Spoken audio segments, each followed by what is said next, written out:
Everyone, स्वागत है आप सभी लोगों का अपने यूट्यूब चैनल एग्ज़ाम चक्र पर। दोस्तों, इस वीडियो में हम 28 एवं 29 सितंबर से महत्वपूर्ण करंट अफेयर्स की बात करेंगे। तो चलिए डिस्कशन शुरू करते हैं। हमारा आज का पहला प्रश्न है, स्टेट डिजास्टर रिस्पांस फंड को कौन ऑडिट करता है? दोस्तों, इसका सही जवाब है CAG, controller and auditor general of India के द्वारा इसको ऑडिट किया जाता है। स्टेट डिजास्टर रिस्पांस फंड की बात करें तो इसका गठन 13वें वित्त आयोग के सिफारिश के आधार पर डिजास्टर मैनेजमेंट एक्ट 2005 के तहत किया गया था। 13वां वित्त आयोग के अध्यक्ष कौन थे? तो वो थे डॉक्टर एल विजय केलकर। डॉक्टर एल विजय केलकर 13वें वित्त आयोग के अध्यक्ष थे। स्टेट डिजास्टर रिस्पांस फंड जो होता है वह भारत सरकार के लोक लेखा में शामिल है। लोक लेखा यानी कि पब्लिक अकाउंट में शामिल है। पब्लिक अकाउंट की बात करें तो इसका गठन जो होता है संविधान के अनुच्छेद 266 के तहत किया जाता है। स्टेट डिजास्टर रिस्पांस फंड का काम क्या है? तो जब भी कहीं डिजास्टर आ जाता है ना, तो वहाँ के लोग जो विक्टिम होते हैं, जो इससे प्रभावित लोग होते हैं, तो उनके रिलीफ के लिए ये फंड प्रोवाइड करता है। अब थोड़ी सी बात CAG के बारे में भी कर लेते हैं। तो controller and auditor general of India की जो नियुक्ति होती है वो संविधान के अनुच्छेद 148 के तहत की जाती है। वर्तमान CAG की बात करें तो उनका नाम है गिरीश चंद मुर्मू। गिरीश चंद मुर्मू वर्तमान CAG हैं। ये कौन से नंबर के CAG हैं? तो ये 14वें CAG हैं। चलिए आगे चलते हैं। हमारा अगला प्रश्न है, सिंधु जल समझौता 1960 की मध्यस्थता किसने की थी? तो दोस्तों, इसका सही जवाब है वर्ल्ड बैंक ने। वर्ल्ड बैंक ने सिंधु जल समझौता 1960 की मध्यस्थता की थी। सिंधु जल समझौता में कुल 6 नदियां हैं, जिनमें कौन कौन से हैं? ब्यास, रावी और सतलज, सिंधु, चेनाब, झेलम। चलिए आगे चलते हैं। हमारा अगला प्रश्न है, गोल्डन ट्रायंगल में कौन सा देश शामिल नहीं है? तो दोस्तों, इसका सही जवाब है ईरान। ईरान जो है गोल्डन ट्रायंगल में शामिल नहीं है। गोल्डन ट्रायंगल में कुल 4 देश शामिल हैं। कौन कौन से? म्यांमार, वियतनाम, लाओस और थाईलैंड। ये चारों देश गोल्डन ट्रायंगल में आते हैं। अब गोल्डन ट्रायंगल की बात हुई है तो थोड़ा सा गोल्डन क्रेसेंट के भी बात कर लेते हैं। तो इसमें मुख्यतः 3 देश शामिल हैं। कौन कौन से? ईरान, अफगानिस्तान और पाकिस्तान। तो इन तीनों देशों से मिलकर गोल्डन क्रेसेंट बनता है। अच्छा बताइए, भारत में सर्वाधिक अफीम कहाँ कहाँ होती है? तो भारत में सर्वाधिक अफीम जो होती है MP, राजस्थान और UP में होता है। अच्छा, भारत का गोल्डन ट्रायंगल कौन सा है? तो भारत के गोल्डन ट्रायंगल की बात करें तो वो है दिल्ली, आगरा, जयपुर। दिल्ली, आगरा, जयपुर। दिल्ली यानी स्टेट दिल्ली में है, आगरा यानी UP, जयपुर यानी राजस्थान। तो दिल्ली, UP, राजस्थान। और अगर सिटी की बात करें तो दिल्ली, आगरा, जयपुर। तो ये क्या है? ये जो है टूरिस्ट सर्किट है। तो यहाँ से जो है ऐसे इन तीनों शहर को मिलाएंगे तो एक ट्रायंगल बन जाता है। तो इसीलिए ये भारत का गोल्डन ट्रायंगल कहलाता है। चलिए आगे चलते हैं। हमारा अगला प्रश्न है, विश्व संसद किसे कहा जाता है? विश्व संसद दोस्तों यूनाइटेड नेशन जनरल असेंबली को कहा जाता है। अगर इस तरह का प्रश्न पूछा जाएगा तो आप जो है यूनाइटेड नेशन ऑर्गेनाइजेशन मत मारिएगा, यूनाइटेड नेशन सिक्योरिटी काउंसिल मत लगाइएगा। यूनाइटेड नेशन जनरल असेंबली जो है उसको विश्व संसद कहा जाता है।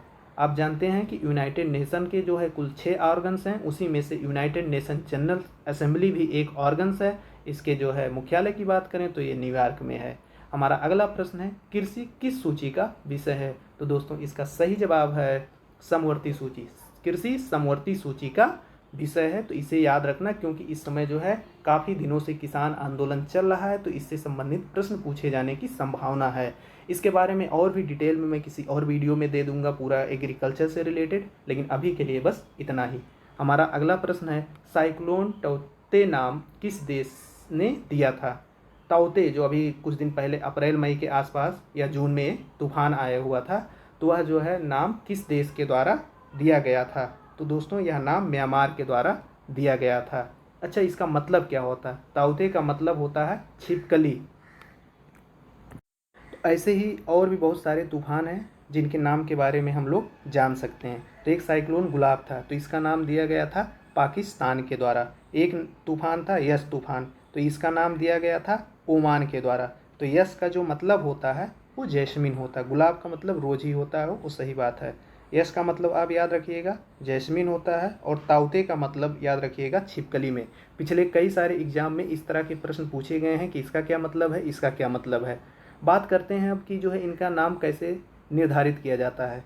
तो WMO वर्ल्ड मेट्रोलॉजिकल ऑर्गेनाइजेशन, और एक है economic and social commission for Asia and Pacific, यानी WMO ESCAP।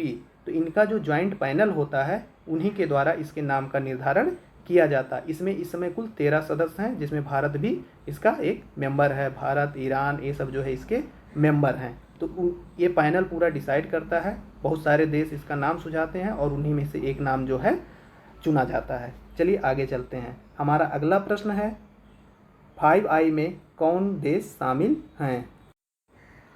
दोस्तों अगले प्रश्न में जाने के पहले थोड़ा सा और जान लेते हैं WMO के बारे में और ESCAP के बारे में।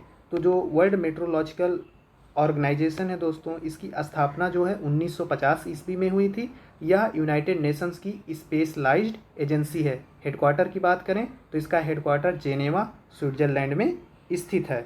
और economic and social commission for Asia Pacific यानी ESCAP की बात करें तो इसकी स्थापना 1972 में हुई थी। यह एक इंटर गवर्नमेंटल बॉडी है। इंटर गवर्नमेंटल बॉडी का मतलब कि विभिन्न देशों की सरकार ने मिल करके इस बॉडी को स्थापित किया है। तो याद रखिएगा WMO और ESCAP यानी economic and social commission for Asia and Pacific, इनका ज्वाइंट पैनल मिल करके किसी भी तूफान का नाम निर्धारित करता है। चलिए अब आगे चलते हैं। हमारा अगला प्रश्न है 5I में कौन देश शामिल हैं। तो दोस्तों इसमें कुल 5 देश शामिल हैं। वो कौन कौन से? US है यानी United state of America, UK है, ब्रिटेन, ऑस्ट्रेलिया, कनाडा, न्यूजीलैंड। तो ये कुल 5 देश 5I कंट्री में शामिल हैं। ये है क्या? तो यह जो है खुफिया मामलों से संबंधित वैश्विक गठबंधन है।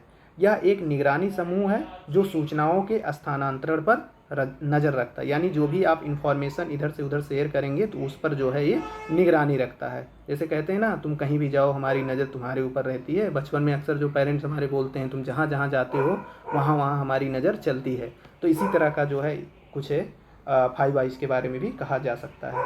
यह समूह सदस्य देशों के साथ खुफिया जानकारी साझा करने के लिए भी मिलकर काम करता है। जितने भी ये सदस्य देश होते हैं तो उनके साथ मिल करके एक खुफिया जानकारी साझा करता है। हमारा अगला प्रश्न है 61वां संविधान संशोधन, यानी इससे संबंधित है। तो थोड़ा सा जान लेते हैं यह है क्या। तो दोस्तों इसमें जो है जानते हैं कि एक समय था जब भारत में वोट देने की जो उम्र थी वो 21 वर्ष थी। तो इसी संविधान संशोधन यानी 61वां संविधान संशोधन के अंतर्गत उस उम्र को घटाकर 18 वर्ष कर दी गई थी। हमारा अगला प्रश्न है डिजिटल हेल्थ ID कार्ड से related. Digital health ID card अभी हाल ही में शुरू किया गया है। तो ये नेशनल डिजिटल हेल्थ मिशन के अंतर्गत आता है। नेशनल डिजिटल हेल्थ मिशन की जो शुरुआत हुई थी 15 अगस्त 2020 को प्रधानमंत्री नरेंद्र मोदी ने दिल्ली के लाल किले से की थी। इसमें होता क्या है, डिजिटल हेल्थ ID कार्ड में होता क्या है? जैसे मान लीजिए किसी की तबीयत ख़राब हो गई है, तो जैसे कभी बुखार आ गया, तो जब जिसके पास ये डिजिटल हेल्थ ID कार्ड होगा तो उसके हेल्थ से रिलेटेड डेटा जो होंगे उस कार्ड में सेव कर दिए जाएंगे। फिर अगली बार जब उसकी तबीयत ख़राब होगी तो उसके भी जो डेटा होंगे उसको इस ID कार्ड में सेव कर दिया जाएगा। इस तरीके से उसका पूरा का उसके जो बीमारी होगी उसकी पूरी की पूरी हिस्ट्री इस ID में शामिल होगी। तो इससे क्या होगा, डॉक्टरों को जो है मरीज को समझने में सुविधा मिलेगी कि कहीं भी आप जाएंगे दुनिया देश के किसी भी कोने में आप इलाज कराने के लिए चले जाएंगे। जैसे आधार कार्ड है तो वो अब यूनिक है, उसी तरह का ये भी जो है यूनिक रहेगा।